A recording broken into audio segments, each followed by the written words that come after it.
பதாஞ்சலி கேஷ்காந்தி வழங்கும் மகமாயி.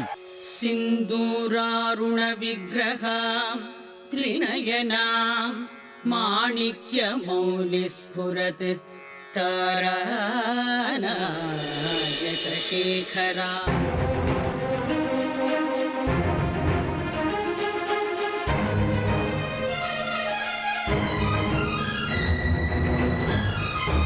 சக்கராபுரியில என்ன நடக்குதுன்னு பாத்தீங்களா? ஒரு பக்கம் ஸ்ரீ சக்கரம் காணாம போயிடுச்சு, இன்னொரு பக்கம் பாவம் அந்த பங்காரி மேல பழைய தூக்கி போட்டுட்டாங்க. அவனை ஜெயில தள்ள கூடாது. எங்களை காப்பாத்த அந்த மகமாகி இருக்கா, சுந்தரியம்மா இருக்கா.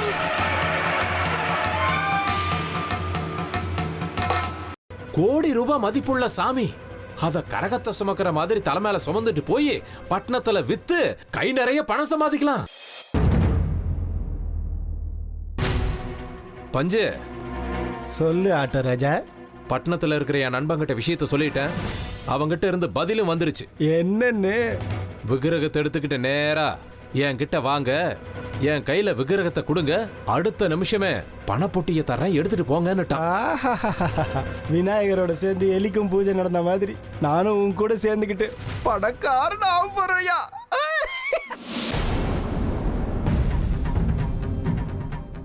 பஞ்சாட்சரி, நான் சொன்னதெல்லாம் தயாரா இருக்குல்ல? எல்லாம் தயாரா தான் இருக்கு ஜகி. இப்போ நாம கொண்டு வந்திருக்கிற இந்த பிரசாதத்தை வீட்டுல இருக்கிறவங்களை எல்லாம் வெளியே கூப்பிட்டு அவங்க கிட்ட பேச்சு கொடுத்துக்கிட்டே குடு. நான் பின்வாசல் வழியா உள்ள போய் அந்த விக்கிரகத்தை எடுத்துக்கிட்டு அதே வழியா வெளியே வந்துடுறேன். அதெல்லாம் சரிதான்யா. ஆனா இப்ப நான் செய்ய போற வேலையில கொஞ்சம் ஆபத்தும் ஜாஸ்தி, வேலையும் ஜாஸ்தி. அதனால கிடைக்கிற லாபத்துல எனக்கு கொஞ்சம் ஜாஸ்தியா கவனிக்கணும். என்ன? ஓஹோ, அப்படி என்ன உயிர் போற வேலையை நீ செய்ய போற? உண்மையை சொல்லணும்னா உனக்கு நான் வாழ்க்கை கொடுக்க போறேன். நான் தான் மொத்தத்தையும் எடுத்துக்கணும். நீ ஒரு வேலைக்கார மாதிரி சொல்றத மட்டும் செய்யறதுனால உனக்கு கூலி கொடுத்தா போதும்.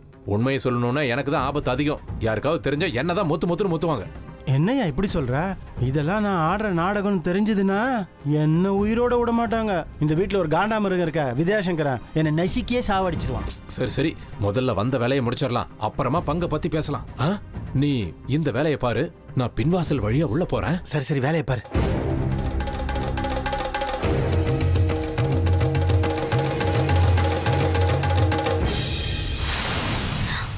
பங்காரி, இப்ப நான் சொல்ற மாதிரி கேக்குறியா? சொல்லு. நான் என்ன செஞ்சாலும் கடைசி அது என் பக்கம் தான் திரும்புது. நீ சொல்றதையும் நான் இனி கேக்குறேன். ஒரு தடவை போலீஸ்காரங்க உன்னை இங்க இருந்து கூட்டிட்டு போயிட்டாங்கன்னா அதுக்கப்புறம் உன்னால வெளியில வரவே முடியாது. உன்னை உள்ள தள்ளிடுவாங்க. நம்ம என்ன செஞ்சாலும் உடனடியா செய்யணும். இப்ப எப்படி இருந்தாலும் நீ முழுசா குணமாகணும்னு தான் உன்னை இங்க விட்டு வச்சிருக்காங்க. நம்ம இந்த இடத்தை விட்டு தப்பிச்சு ஓடிடலாம். நீ என் கூட கிளம்பி வந்துரு. என்ன மல்லி நீ இப்படி சொல்ற? நீ தப்பிக்கிறதுக்கு இந்த ஒரு வழிதான் இருக்கு, வேற வழியே இல்ல பங்காரி. நல்லா யோசி. சரி, ஆனா நம்ம எங்க போறது? அது எல்லாத்தையும் நான் அப்புறமா உனக்கு சொல்றேன். நீ முதல்ல கிளம்பி என் கூட வா, அவ்வளவுதான். ஆனா எனக்கு ரொம்ப பயமா இருக்கு. ஆஹாஹா, சாஸ்திரியாவையும் மாரியப்பனையும் சுடும்போது உனக்கு பயம் இல்ல? இப்ப தப்பிச்சு போறதுக்கு பயமா இருக்கா? என் கூட வந்தா நீ உயிர் பொழைக்கலாம், இல்லன்னா ஜெயில வாழ்க்கை கழிக்க வேண்டியதா. நம்மளை காப்பாத்த சுந்தரியம்மா இருக்கா. நான், நீ, சுந்தரியம்மா 3 பேரும் எங்காவது ஓடி போயிடலாம். அப்படிங்கிறியா? ஆமா, இது ஒண்ணுதான் நம்ம கிட்ட இருக்கிற வழி. நான் உன் கூட வந்துட்டா அம்மா அவங்களுக்கு எந்த பிரச்சனையும் வராம இருக்க ஏதாவது நம்ம ஏற்பாடு பண்ணிட்டு போலாம். முதல்ல நீ இங்கிருந்து தப்பிச்சாகணும். நீ சொல்றதும் சரிதான். ஆனா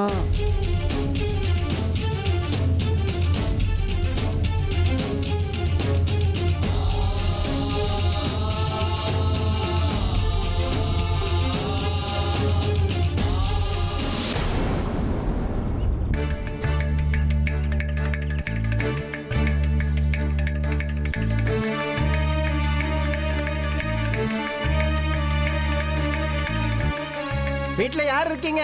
யாருங்க அது? ஐயோ, காண்டாமிருகம் இருக்கானா உள்ள? என்னப்பா வித்யா, நல்லா இருக்கியா? நான் நல்லா தான் இருக்கேன். நீங்க என்ன இந்த பக்கம் கோவில் வேலையை விட்டு இங்க வந்திருக்கீங்க? என்ன விஷயம்? அது கோவில்ல ஒரு விசேஷமான பூஜை நடந்துச்சா, உங்களை யாரும் கோவில் பக்கம் பார்க்கல. அதனால பிரசாதத்தை நானே கொடுத்துட்டு போலான்னு வந்தேன். கொடுங்க, கொடுத்துடுறேன். இல்ல, இது ரொம்ப விசேஷமான பிரசாதம். நானே என் கையால கொடுக்குறேன். வீட்டுல வேற யார் இருக்காங்க? கொஞ்சம் கூப்பிடு. யாரதே? அடடே அம்மா, நான் தான்.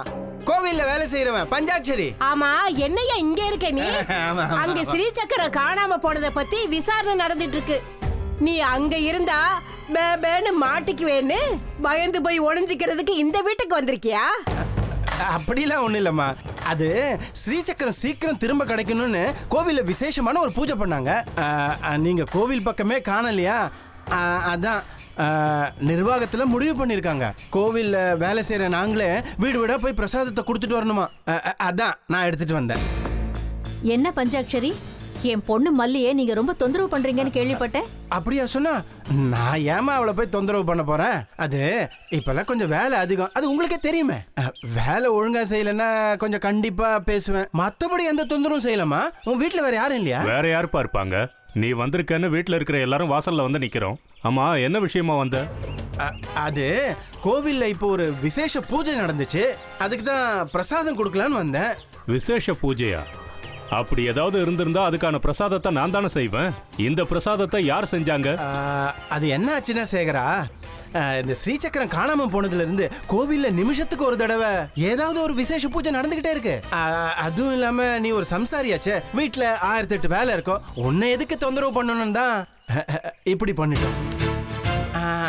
அது மட்டும் இல்ல, யாரோ பக்தர்கள் பிரசாதத்தை அவங்களே கொண்டு வந்துட்டாங்க. கோவில் நிர்வாகிகள் தான் வீடு வீடா போய் பிரசாதத்தை கொடுத்துட்டு வாங்கன்னு சொன்னாங்க. அதனால தான் நானே வந்தேன். எங்க சங்கர சாஸ்திரிகள் ஐயா இல்லையா? அவரையும் கூப்பிடுங்க. இல்ல, இப்ப அவர் வீட்டுல இல்ல.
ஸ்ரீசக்கர விஷயம் என்ன ஆச்சு?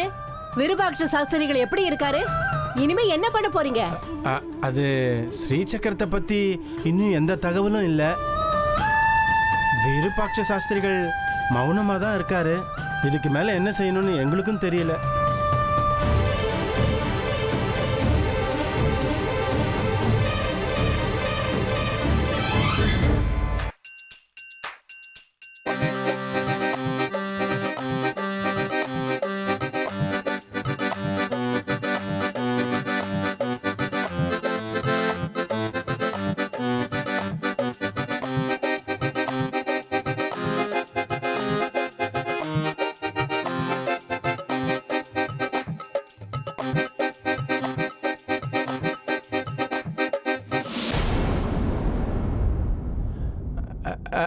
அது இருக்கட்டும், எல்லாரும் வந்துட்டாங்களா?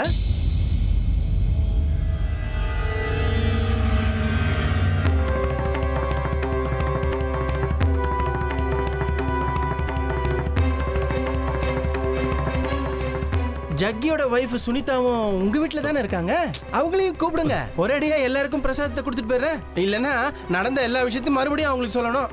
வந்துட்டீங்களா? வாங்க. அப்புறம் எல்லாரும் இருக்கீங்க, ஆனா மல்லிய காணுமே. அவ வீட்ல இல்ல. என்ன பிரசாதம் கொண்டு வந்திருக்கியோ அதை கொடுத்துட்டு போ. சும்மா அனாவசியமா கேள்வி கேட்டுட்டு இருக்க. வரட்டும் வரட்டும், மெதுவாவே வரட்டும், ஒன்றும் பிரச்சனை இல்லை.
அப்பா தான் சொன்னார்லம்மா, ஸ்ரீசக்கரத்தை பத்தி யாரும் யோசிக்க வேண்டாம், அது பாதுகாப்பா இருக்கு, திரும்ப வந்தே தீரும், எங்கேயோ மாட்டிக்கிட்டு இருக்குன்னு சொன்னார்ல. ஸ்ரீ சக்கரம் இப்ப வேணா பாதுகாப்பா இருக்கலாம், ஆனா கெட்டவங்க கையில கிடைக்காதுன்னு என்ன நிச்சயம்? கெட்டவங்க கண்ணில் பட்டு அவங்க எடுத்துட்டாங்கன்னா? அம்மா, அது என்ன பணமா, தங்கமா, இல்ல வைரமா? ஒருவேளை கெட்டவங்க கையில அந்த ஸ்ரீசக்கரம் கிடைச்சாலும் அதோட சக்தி என்னன்னு உங்களுக்கு தெரியாதா? ராட்சசங்களையும் மனுஷங்களா மாத்திடும், எப்பேற்பட்ட திருடனையும் ஸ்ரீசக்கரத்தோட பக்தனா மாத்திடும். அந்த அளவுக்கு அந்த ஸ்ரீசக்கரத்துக்கு சக்தி இருக்கு. வந்த வேலை முடிஞ்சிருச்சுன்னு நினைக்கிற பஞ்சாச்சரி. அது உன்னை உள்ள கூப்பிட்டு சாப்பிட்டுட்டு போக சொல்லலாம்னு நினைக்கிறேன். ஆனா பாவம், இன்னும் நீ நிறைய வீட்டுக்கு பிரசாதம் கொடுக்கணும் இல்லையா? சீக்கிரமா கிளம்புப்பா. நீ சாப்பாட்டுக்கா உட்காந்துருந்தா சமையல் பண்ண ரொம்ப நேரமாகும். நீ கிளம்புப்பா, கிளம்புப்பா. அம்மா, வேற என்ன வேணும் பஞ்சாட்சரி சார்? ஒன்றும் இல்லை வித்யா, ஒன்றும் இல்லை. நீ போப்பா, நீ போ, உள்ள போய் பிரசாதம் சாப்பிடு. போ போ, சொல்றது கேளு.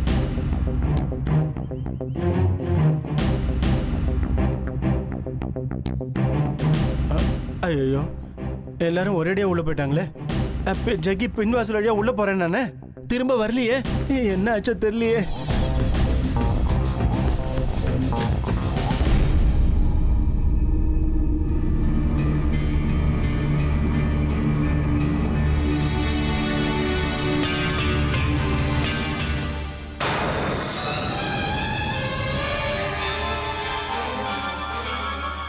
எங்களுக்கு நீங்க தாயா சாமி. என் பிள்ளை உங்களை கொல்ல முயற்சி பண்ணான்னு என்னென்னமோ சொல்றாங்க. அதெல்லாம் பொய்ன்னு போலீஸ் கிட்ட ஒரு வார்த்தை சொல்லுங்க, அப்பதான் போலீஸ் அவனை விடுவாங்க. அவன் எப்படிப்பட்டவன்னு உங்களுக்கு நல்லாவே தெரியும் இல்லையா? அவன் இன்னும் போலீஸ்காரங்க பாதுகாப்புல இருக்கிறதுனாலதான் பொழைச்சிருக்கான். என் கையில மட்டும் அவன் மாட்டியிருந்தான், இந்நேரத்துக்கு அவனுக்கு கொல்லியே வச்சிருப்பேன். நன்றி கட்ட ஜென்மவன். ஸ்ரீசக்கர உற்சவத்துல அவன் என் முன்னாடி நின்று என்னையவே சுட்டிருக்கான். நான் செஞ்ச புண்ணியம், நான் பொழைச்சுக்கிட்டேன், அவ்வளவுதான். அவன் திட்டம் போட்டு வேணும்னே என்னை கொல்றதுக்கு முயற்சி பண்ணான்றது இங்க இருக்கிற எல்லாருக்குமே தெரிஞ்சு போச்சு. அவனுக்கு தூக்கு தண்டனை வாங்கி கொடுப்பேன், சும்மா விட மாட்டேன். புரிஞ்சுதா? ஐயோ, அவன் உங்களை கொல்ல முயற்சி பண்ணானோ, ஸ்ரீ சக்கரத்தை திருடிட்டான்னு அவன் மேல பழியா போட்டுட்டு இருக்கிறாங்க. அவன் எதுவுமே தெரியாத அப்பாவி புள்ளங்க. அம்மன் கோவில் வாசல்ல செருப்பு பாத்துக்கிற வேலையை தவிர அவனுக்கு வேற எதுவுமே தெரியாதுங்க. நீங்க சாமிங்க, அவன் ஏதோ தெரியாம பண்ணிட்டா, அவனை மன்னிச்சு விட்டுடுங்க ஐயா. என் பிள்ளைய எப்படியாவது காப்பாத்துங்கய்யா. நான் உங்க கால்ல விழுந்து கேக்குறேன், உங்களுக்கு கெஞ்சி கேட்டுக்கிறேன் ஐயா. போலீஸ்காரங்க தண்டனை கொடுத்தா சரி. ஒருவேளை போலீஸ்காரங்க அங்க தண்டனை கொடுக்காம அவன் வெளியே மட்டும் வந்துட்டான், இந்த ஊர் ஜனங்க அவனை கல்லால் அடிச்சு சாகடிக்கிறதுக்கு காத்துக்கிட்டு இருக்காங்க. அவன் செஞ்ச காரியத்தை மட்டும் யாருமே மன்னிக்க மாட்டாங்க. இத பார், இன்னொரு தடவை உன் பிள்ளைக்கு வக்காலத்து வாங்கிக்கிட்டு என் முன்னாடி வந்து நிக்காத. அவ செத்து தொலைஞ்சிட்டான்னு தலைமொழிகிட்டு போ.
என்னது இது?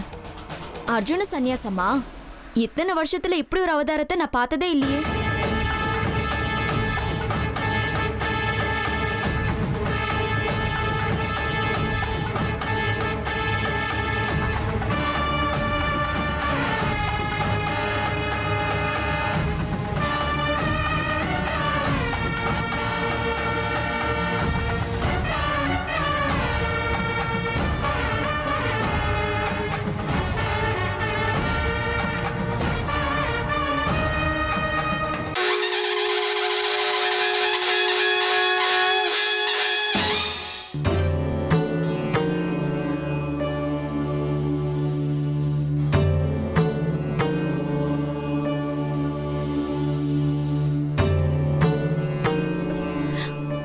தாத்தா,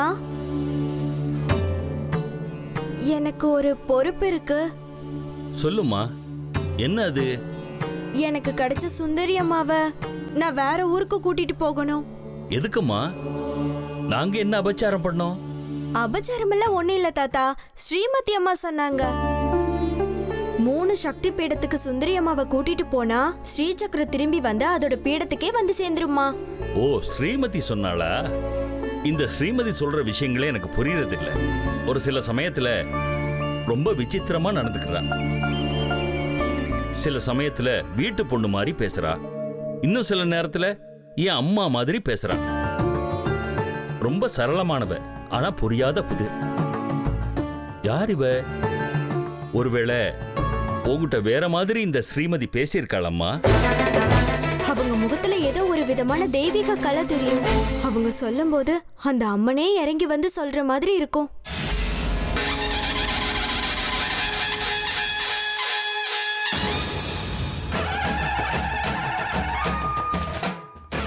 எங்கன்னு போக போற? உனக்கு எங்கேயும் போக நேரமும் இல்ல, இடமும் இல்ல. நீ எங்க போனாலும் உன் கையில இருக்கிற விக்கிரகத்தை பறிக்கிறதுக்காக துஷ்டர்கள் காத்துக்கிட்டே இருக்காங்க. ஸ்ரீ சக்கரம் அதோடைய பீடத்துல போய் சேர வேண்டிய நேரம் மீறி போய்கிட்டே இருக்கு. நீ இப்போ 3 தர்ம கஷேத்திரங்களுக்கு கிளம்பி போகணும். அது எல்லாமே சக்தி பீடங்கள். அங்க இருக்கிற சன்னிதானங்களுக்கு சுந்தரி அம்மாவை கூட்டிட்டு போகணும். ஒவ்வொரு சன்னிதானத்திலையும் அவளுடைய சக்திகள் ஆவாகனம் ஆகிக்கிட்டே போகும். அதுக்கப்புறம் சுந்தரி அம்மாவை இந்த சக்கராபுரிக்கு கொண்டு வந்து ஸ்ரீ சக்கரத்து பீடத்து மேல பிரதிஷ்டாபனம் பண்ணி வைக்கணும். அத உன்னுடைய சங்கரன் தாத்தாவே செய்வாரு. நீ இப்ப உடனடியா எல்லா ஏற்பாடுகளையும் செஞ்சுக்கிட்டு இங்க இருந்து கிளம்பணும். மத்தபடி விளக்கு வைக்கிற ஸ்ரீமதி அம்மா. வெறும் விளக்கு விக்கிறவளுக்கு இந்த விஷயம்லாம் எப்படி தெரியும்? கேக்குற கேள்விக்கு நேரடியா பதில் கொடுக்க மாட்டா. சில நேரத்துல இவ ஒரு தேவதைன்னு கூட எனக்கு தோணும். என்னவா வேணா இருக்கட்டும், ஸ்ரீமதியே சொல்லிட்டாங்கிற போது அதுக்கு ஒரு பலமான காரணம், அர்த்தம் நிச்சயம் இருக்கும். நீ போம்மா. நீ போயிட்டு வர்றதுக்கான ஏற்பாடுகளை நான் செய்றேன். ஆனா வீட்ல நான் போறதுக்கு யாருமே சம்மதிக்கலன்னா என்ன பண்றது தாத்தா? நான் தான் இருக்கேன்ல, நான் பாத்துக்கிறேன். நீ ஒன்னும் கவலைப்படாத. நீ உன்னோட சுந்தரி அம்மாவை கூட்டிட்டு போறதுக்கான ஏற்பாடுகளை கவனி. ஒருவேளை முடிஞ்சா அம்மனோட அருள் இருந்தா நானும் உன் கூட வரணும்னு அந்த தாய் எனக்கு அனுமதி கொடுத்தா நானும் உன் கூடவே வருவேன். உனக்கு காவலதான். சரிங்க தாத்தா.